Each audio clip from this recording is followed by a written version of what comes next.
Hi, my name is Jean-Sébastien and I've been studying social science for half a year at Cégep d'Ettetveld. This program is aimed at anyone who'd like to have a job that contributes to society. Here, you can see the address bar in which you can write the URL for the website, that is radiocanada.com.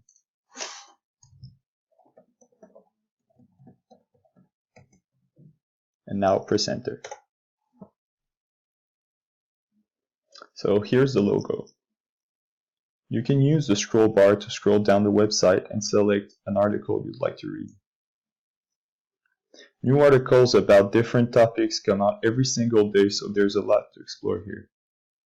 If you click on the menu button in the top left corner, you can see all the different categories of article and videos related to the category you pick.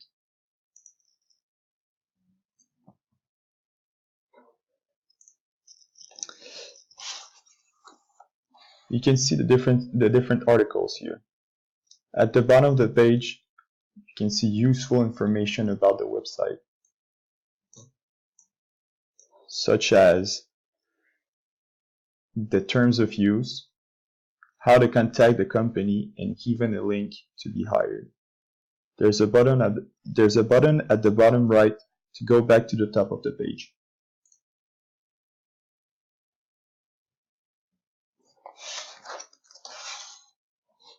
Let's take, for example, this article about the Brexit in the United Kingdom. In the middle top of the screen, you can see the title of the article, and right under it, there's a picture related to the article. If you scroll down, you can see the text that's very interesting and is a great example for anyone trying to write or publish news.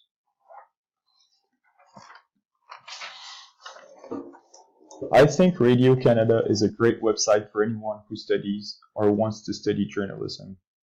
The articles are fresh, well written, easy to access, and also completely free. It is important to have something to inspire you and show you how it's done. The website is, in my opinion, a great tool for that because it contains tons of great articles written by accomplished and experienced journalists that know what they're doing. It is also great for aspiring journalists because it allows you to be informed about what's happening in the world, which is a mandatory skill to have when your goal is to be a successful journalist. Overall, for all these reasons, I think Radio Canada is a great website for journalism, and I recommend it to anyone.